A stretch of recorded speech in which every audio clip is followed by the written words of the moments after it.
শয়নে স্বপনে শুধু মা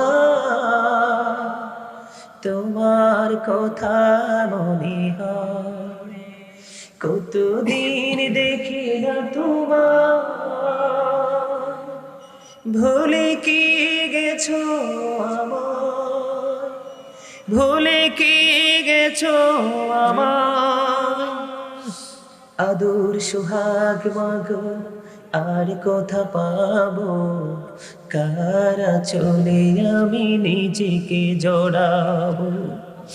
আদর সোহাগ মাগো আর কথা পাবো, কারা চলে আমি নিজেকে জড়াবো। কার কাছে ধরবো মিছে বায়না, তোমার মতো কেহ নাই। শয়নে স্বপনে শুধু মা তোমার কথা মনে হয়। আমার ভুবন জুড়ে শুধু দুঃখ জ্বালা, কে আর পরাবে আমায় সুখের সে মালা। আমার ভুবন জুড়ে শুধু দুঃখ জ্বালা, কে আর পড়াবে আমায় সুখের সে মালা।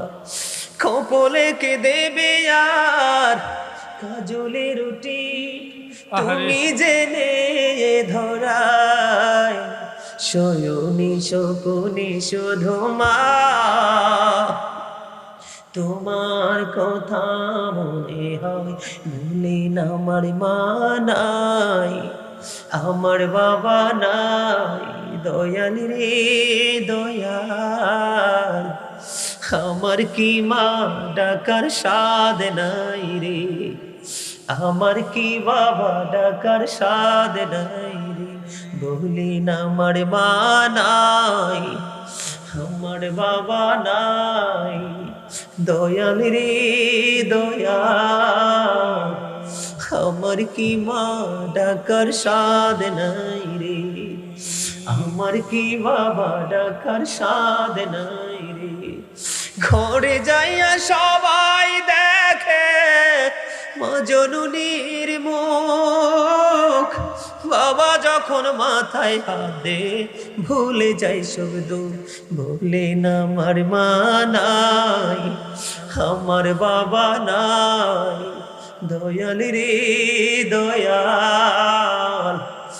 আমার কি মা ডাকার সাধ নাই রে, আমার কি বাবা ডাকার সাধ নাই রে। মারহাবা বলেন না।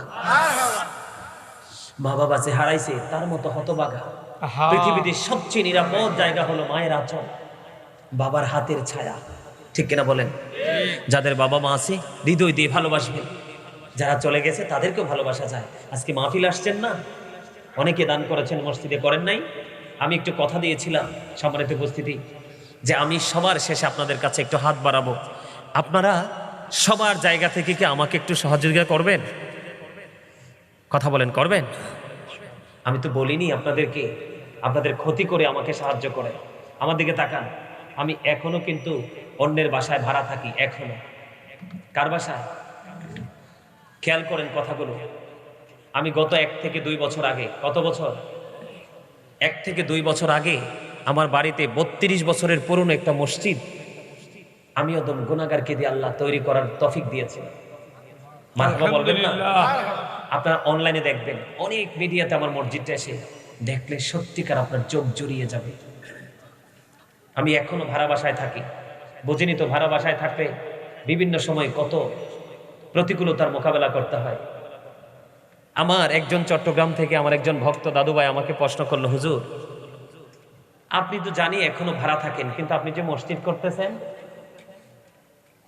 আমি তখন উত্তর দিয়েছিলাম আমি মসজিদ করার কারণ হলো আমার নিজের বাড়ি বানাইয়া ওই বাড়িতে যদি আমি থাকি তাহলেও মরণ হবে রে। আমি যদি ভাড়া বাসায় থাকি তাহলেও আমার মরণ হবে। তবে দুনিয়া থেকে যাওয়াটা একেবারে 100%। ঠিক। বলে হুজুর কেন গো মসজিদ বানালেন? হাদিস শরীফের দিকে প্রেমময় নজর দিয়ে দেখলাম আমার রাসূল বলেছে দুনিয়ার বুকে আল্লাহর যে বান্দাগুলো বড় হোক বা ছোট হোক, মাটি দিয়ে হোক বা টিন দিয়ে হোক, অথবা সুন্দর কোনো ডিজাইন এবং দালান দিয়ে মসজিদ বানাও রে, আমার আল্লাহ কথা দিয়েছে আমার ওই পাগলের জন্য আমি জান্নাতে, আমি আল্লাহ স্পেশাল জান্নাতে ঘর তৈরি করে বরাদ্দ দিব। সুবহানাল্লাহ। জোরে কন্যা সুবহানাল্লাহ।